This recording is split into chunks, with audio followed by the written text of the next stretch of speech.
नमस्कार दोस्तों, मैं आचार्य ध्यान अमीन। यहाँ एक प्रश्न पूछा है कि आप किसको मानते हैं, किस भगवान को मानते हैं, किस देवी देवता को मानते हैं, आप किसको मानते हैं।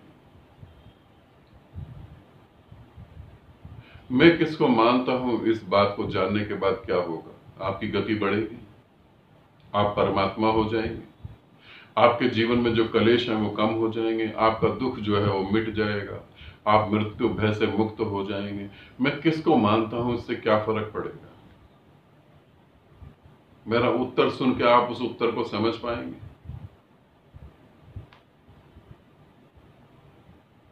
आपने पूछा मैं किसको मानता हूं, मैं स्वयं को मानता हूं। मैं किस देवी देवता को मानता हूं, मैं स्वयं ही देवी देवता हूं। मैं किस भगवान को मानता हूं, मैं स्वयं ही भगवान हूं। मैं किस परमात्मा को मानता हूं, मैं स्वयं को मानता हूं, जो उस निराकार से एक हो जाता है, जो उस परमात्मा में लीन हो जाता है, जो मोक्ष को उपलब्ध होता है। वो अपने अनुभव बताता है, वो अपनी यात्रा की बातें बताता है, किन विधियों से वो हुआ वो बताता है। वो शास्त्रों की बातें नहीं करता है। उसके पीछे कभी भी तुम बुद्ध को, महावीर को, शिव को नहीं देखोगे। वो कभी भी नहीं कहेगा कि शिव को मानो, शिव ने ऐसा कहा। वो कहेगा मुझे जो घटा वो मैं तुम्हें बता रहा हूं, मैं प्रमाण हूं,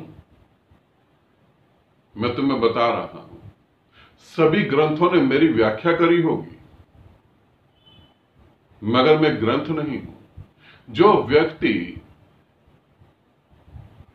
तुम्हें शिव की तरफ इशारा करे, तुम्हें बुद्ध की तरफ इशारा करे, तुम्हें महावीर की तरफ इशारा करे कि महावीर ने ऐसा कहा है तो महावीर को मानो, बुद्ध ने ऐसा कहा है तो बुद्ध को मानो, कृष्ण ने ऐसा कहा है तो कृष्ण को मानो, शिव ने ऐसा कहा है तो शिव को मानो, वो व्यक्ति बिल्कुल झूठा है, एक नंबर का धोखेबाज और झूठा है। शिव ने ऐसा कहा, शिव को मानो, तो तुम बीच में कर ही क्या रहे हो। शिव को डायरेक्ट भी माना जा सकता है, एजेंट की जरूरत कहां पर है। जो जाग जाएगा, जो सिद्ध होगा, जो जागृत होगा, वो अपने अनुभव कहेगा। बुद्ध ने किसी के अनुभव के बारे में बात नहीं करी।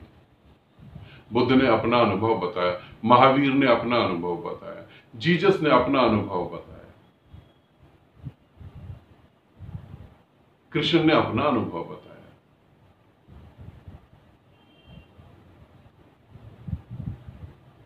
जिसको घटना घटेगी वो अपने बारे में ही बताएगा, क्योंकि उसको पता है ये सिर्फ नाम है। शिव, कृष्ण, राम, महावीर, बुद्ध, कंस, रावण, युधिष्ठिर, ये सब नाम है। बह तो सभी में मैं ही रहा हूं। ये सिर्फ आवरण है, ये सिर्फ कपड़ा भरे, बह तो मैं ही रहा हूं। तो वो कभी किसी के बारे में नहीं कहेगा, वो अपने बारे में बताएगा, क्योंकि परमात्मा प्रतिपल नया होता है। यदि मैं ही दोबारा आ जाऊं इस पृथ्वी पर, तो मैं इस व्यक्ति के बारे में कभी बात नहीं करूंगा। उस सदी के हिसाब से, उस विज्ञान के हिसाब से, उस समाज की मानसिकता के हिसाब से मैं अपनी व्याख्या करूंगा। सत्य को कभी भी किसी कंधे की जरूरत नहीं होती।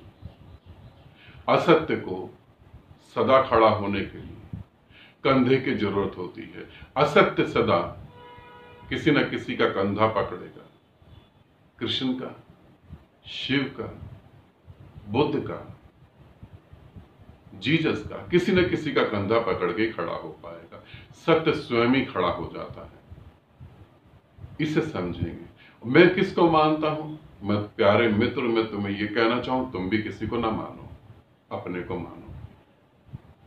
ज्यादा से ज्यादा उचित होगा। अपने को मानोगे, अपनी कमी दिखाई देगी। अपने को मानोगे, अपनी गति दिखाई देगी। अपने को मानोगे तो पहली बार पता लगेगा कहां खड़े हो, कहां खड़ा होना चाहिए था। शिव को मानोगे, गुमराह हो जाओगे। सारा ध्यान दृष्टि शिव पे ही चली जाएगी। आनंदित रहो, सदा खुश रहो। बहुत बहुत प्रेम आप सभी को।